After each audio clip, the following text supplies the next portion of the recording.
Story 8. The Big Show on Titan. The space freighter had landed on Titan, the largest moon in all the solar system. The Shannon twins had been anxious to reach this moon of Saturn because their father had told them that something very exciting might happen here before they left. There was another reason why the children had looked forward to the landing. They would meet a boy of their own age who was the son of a worker. He had been living on Titan for the last 2 years and would be able to show them around. Steve and Sue came down the outside gangway of the cargo ship and stepped onto the frozen ground of the distant world. The twins wore spacesuits, of course, for the air outside was extremely cold and it was poisonous as well, with raw methane and ammonia. Steve saw beautiful Saturn with its colored rings filling much of the blue sky. Titan was a world of close mountains, worn smooth by lots of windy weather. A film of glistening ice covered the peaks like caps of glass. "Look up there, Sue," Steve said. "Over our heads. That's the famous skyport of Titan." "I wish we could go up there," Sue said. "Maybe we'll get a chance," answered Steve. Ahead of them stood a rounded plastic dome. Men were carrying into it cartons of supplies which the space freighter had brought. The twins' father, who was an official of the American Space Supply Company, was still aboard to take care of the unloading. A boy came out of the domed building.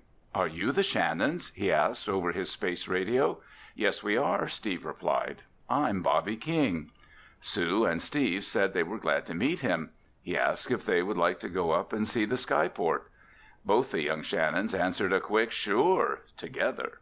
They followed their new friend into the plastic dome. Bobby King pointed to an overhead cable. Hanging from the heavy cord was a cable car. "All aboard," Bobby called like a train conductor. Sue and Steve giggled with pleasure as they entered the car, followed by Bobby. Bobby pushed a switch and the cable car began to move. "We're going up like a corkscrew," Bobby said. Round and round, right out of the top of the building, moved the cable car. Up and up it went. It took about 10 minutes to reach the top. As soon as they got out, 2 men passed them who were talking about a storm that was on the way. "Boy, if there's a storm coming, you two are sure in luck," Bobby told Sue and Steve. Steve and Sue looked at one another puzzled. Why should their young friend be pleased over a coming storm? They saw before them a space that looked as flat as a highway and larger than a football field. There was a row of hangars along the far side. "Wow, we sure must be high!" Steve burst out. They seemed to be almost on a level with the mountains. "We're a whole mile off the ground," Bobby told him. "The skyport rests on the corners of 2 mountain ridges." They went over to one of the clear plastic walls that edged the skyport. "Gee, the freighter sure is little down there," Sue said. It almost took Steve's breath away. The big spaceship indeed looked no larger than a toy down below. "Why did they go to such trouble to build this?" Steve asked. "Because there wasn't any space flat enough on the ground," Bobby answered. "My father says they need a main skyport on Titan because there are so many companies here digging for uranium. The colonists fly here to get their supplies and mail." "I see some dark clouds over the mountains," Sue said. "Does that mean a storm is coming?"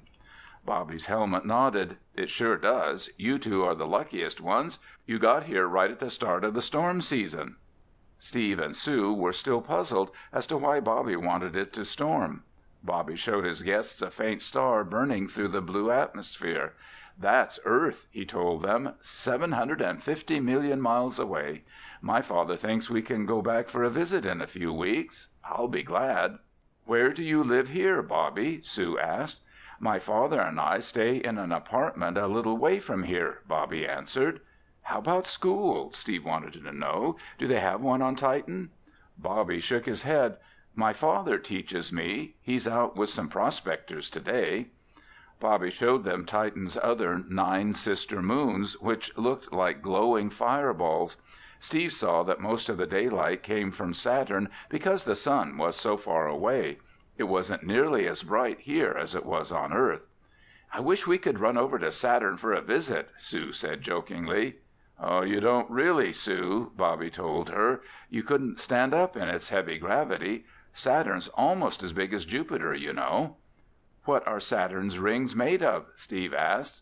"Oodles and oodles of rocks," Bobby replied. "They are traveling so fast that they make the rings look like one solid piece."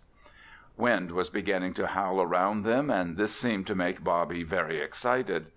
The coming storm must be something special, Steve thought. His curiosity had been aroused strongly.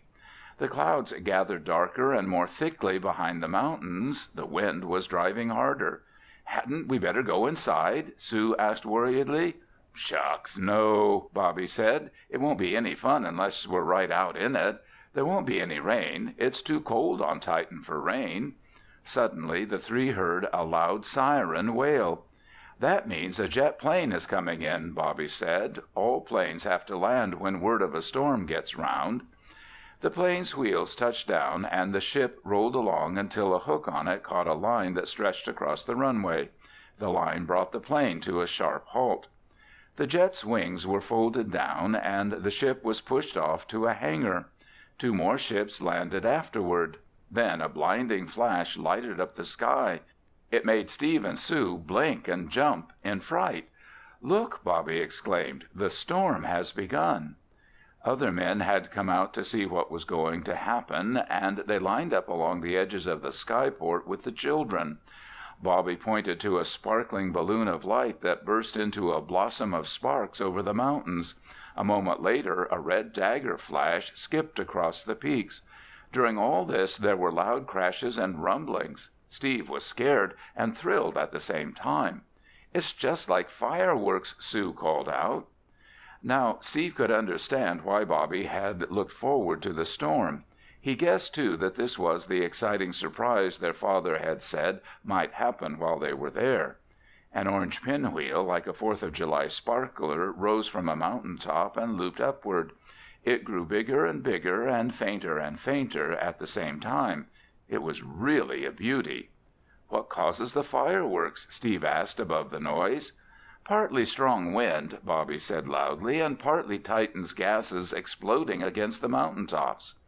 They watched spellbound for 15 minutes, then a half hour. The Shannons were sure they had never seen anything quite so breathtaking as this. At one time a row of peaks seemed to glow with a sheet of red flame. The flame danced and flickered like a forest fire for a long time before it faded out. The children had been enjoying themselves so thoroughly that they knew nothing of the peril that was heading their way. The first warning came when one of the skyport men standing nearby shouted over his spacesuit radio. Steve whirled in alarm. His heart seemed to stop beating completely for a terrible moment. A tardy plane had come in for a landing on the sky platform, but the howling wind had kept everyone from hearing the warning siren. Because of the fierce blowing, the plane had not hooked firmly to the braking line. It scooted off to the side and was heading for the very spot where Bobby, Steve, and Sue stood. "Bobby!" Steve cried. "Get out of the way!" As Bobby ducked for safety, Steve also moved quickly. Sue screamed as Bobby grabbed her hastily by her space glove. He had to jerk her sharply in order to get her out of the path of the runaway plane. The plane crashed into the plastic wall of the skyport, tearing out a section of the wall as though it were thin cardboard. The ship was left dangling on the very edge, as if ready to fall a mile to the ground. "The poor pilot!" Sue cried. "Oh, I can't look!" But the skyport men had come running quickly over, and together they pulled the jet plane back to safety. They helped the scared pilot out. He walked shakily off into one of the hangars. "Whew, that was close!" Steve breathed. "For him and us, too." "My heart is still thumping like a drum," Bobby said. As for Sue, she was too upset to say anything at all. They turned to look at the fireworks to take their minds off the accident. The wonderful ending of the show almost made them forget it completely. They saw a dazzling white light burst like an empty volcano. The banner of fire rose as high into the sky as huge Saturn, then it spilled over like a great fountain. It changed into purple, then blue, green, and red. Before dying out, it gave the big planet a lovely ruddy glow, showing up its rings like a gleaming necklace of rubies. That was the end of nature's grand performance. "Wow, wasn't that terrific?" Steve asked. "A show like that in a grandstand on Earth would cost you $3.50." "Maybe $4," Sue chimed in. "You can't see this show anywhere on Earth, Steve," Bobby said. "Titan is the only place. And the good thing about it is that it's all for free." End of Story 8.